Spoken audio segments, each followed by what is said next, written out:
What's going on, guys? So we're going to continue with step 3, and that is to basically get a logo made. I recommend a guy on Fiverr by the name of Luke Designs. That's LUKEDESIGNS, and I think there might be some kind of number after that, like Luke Designs 20. But basically, if you look in the logo section and you look up, probably type in Luke, he'll probably pop right up. And if not, just shoot me a message and I'll get you the actual link. But he is awesome. He is the guy who designed not only my current logo, the heart hands with the word Mikey underneath it with the palm tree as the exclamation point, but he also designed the Sirius logo, and he did a few other logos for me as well. And man, the road is so noisy today, it's a shame. It's usually a peaceful walk out here. You always want to be thinking about your branding. I mean, even from step 1, I'm hoping that, and I think I did say this in the step 1 video, but branding should always kind of be like a clock that's ticking in the back of your mind. You want to think about your branding and what you can do. And what I tried to do, I mean, just to give you some context, I really like tropical music. It just comes from living in not just Florida, but Key West and then Miami. And you just get a lot of that kind of Caribbean culture. And also, I mean, I grew up listening to punk, ska, and reggae, so I was already super into that kind of stuff. But I didn't want to go just tropical, just in case, I don't know, I change as a human, which is bound to happen, and sort of be stuck with a branding or a painting myself into a corner of tropical when I really don't do that anymore.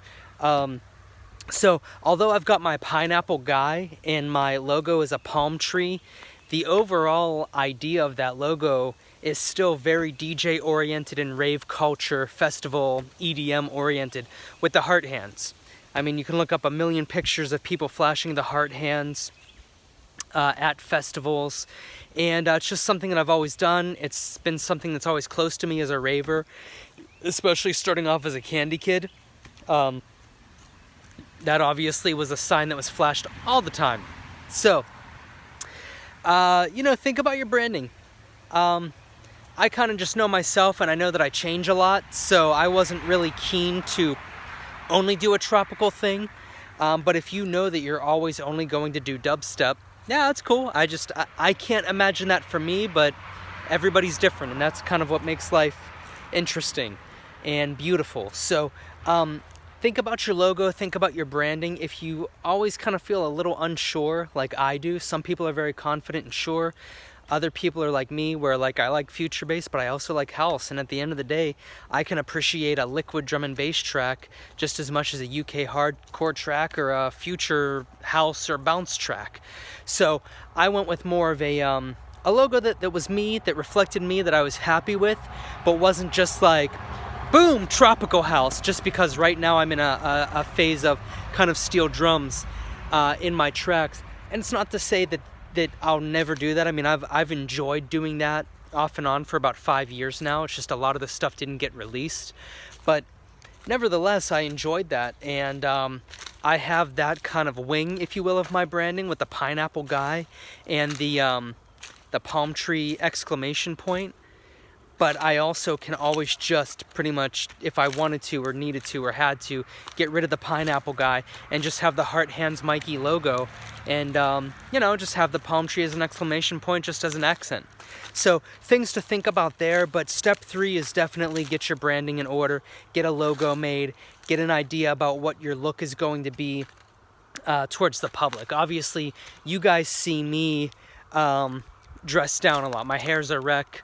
I'm in a dirty hoodie, and that's just because most days, especially right now on quarantine, I'm not playing gigs, I'm not at a photo shoot, and I think most people who, DJs, models, bands, and stuff, everybody will tell you, I mean, they kind of grow out of the style that they adopt for a photo shoot or something, and then they just kick back into normal mode while they're making their art or whatever it may be. So, I don't have leopard hair all the time because, frankly, a buzz cut constantly grows, and when you do leopard print, and pretty much the only time you can do leopard print is on a buzz cut, it grows quickly, so it looks bad quickly. So it's okay to like develop a branding image and style and logo, and then, you know, kind of get to work on everything else I'm about to tell you.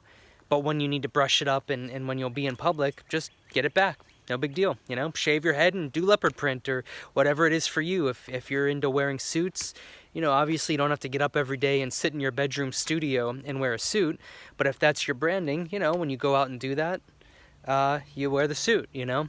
So, you know, I'm sure Marshmallow doesn't produce with his marshmallow helmet on. So, I love you guys so much. I hope you're having a blessed day, and I'll talk to you real soon. Stay tuned for step 4. Bye.